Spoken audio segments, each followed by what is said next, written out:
Le livre d'Ésaïe, chapitre 28. Malheur à la couronne éclatante, dont sont fiers les ivrognes d'Éphraïm, à la fleur fanée qui fait l'éclat de sa parure sur la cime de la vallée fertile, à ceux qui s'enivrent de vin.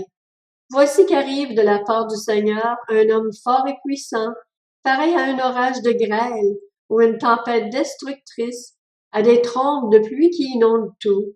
Il le jette sur la terre avec puissance. Elle sera piétinée, la couronne éclatante, dont sont fiers les ivrognes d'Éphraïm. La fleur fanée qui fait l'éclat de sa parure, sur la cime de la vallée fertile, sera comme une figue précoce qu'on aperçoit avant la récolte. À peine dans la main, elle est aussitôt avalée. Ce jour-là, l'Éternel, le Maître de l'univers, sera une couronne majestueuse et une parure magnifique pour le reste de son peuple. Il sera un esprit de droiture pour celui qui siège au tribunal et une force pour ceux qui repoussent l'ennemi jusqu'à ses portes. Mais eux aussi, ils titubent sous l'effet du vin et des liqueurs fortes les égarent. Prêtres et prophètes titubent sous l'effet des liqueurs fortes. Ils sont troublés par le vin. Ils s'égarent à cause des liqueurs fortes. Ils titubent en prophétisant. Ils vacillent en rendant leur verdict. Toutes les tables sont pleines de vomissements infects. Il n'y a plus aucune place intacte. Ils disent, à qui veut-il enseigner la connaissance? À qui veut-il faire comprendre son message? Est-ce à des enfants qui viennent d'être sevrés, qui viennent de quitter la poitrine de leur mère? En effet, c'est ordre sur ordre, règle sur règle, un peu ici, un peu là. Eh bien, c'est par des hommes aux lèvres balbutiantes et par une langue étrangère que l'Éternel parlera à ce peuple. Il leur avait dit, voici le lieu de repos. Laissez se reposer celui qui est fatigué.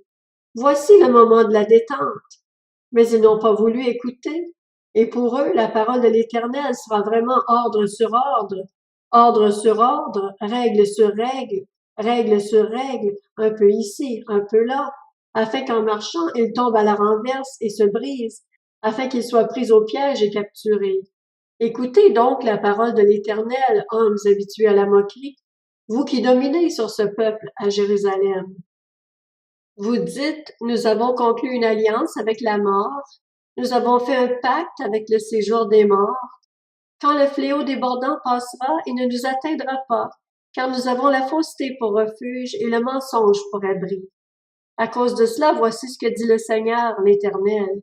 Je mets dans Sion, en guise de fondation, une pierre choisie, angulaire, précieuse, solidement posée.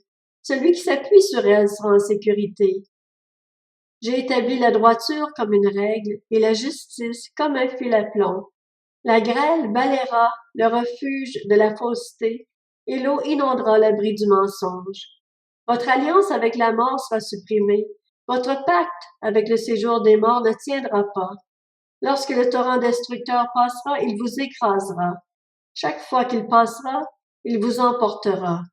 Oui, il passera tous les matins, le jour et la nuit, et son bruit seul provoquera la terreur. Le lit sera trop court pour qu'on puisse s'y étendre, et la couverture trop étroite pour qu'on puisse s'en envelopper. En effet, l'Éternel se lèvera comme sur la montagne de Pératim, il tremblera d'indignation, comme dans la vallée de Gabaon, pour faire son œuvre étrange, pour exécuter son travail inhabituel. Maintenant, ne faites pas les moqueurs, sinon votre situation empirera. La destruction de tout le pays est décidée. Je l'ai appris du Seigneur, de l'Éternel, le Maître de l'univers.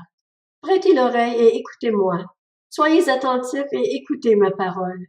Celui qui laboure en vue des semailles, le fait-il constamment?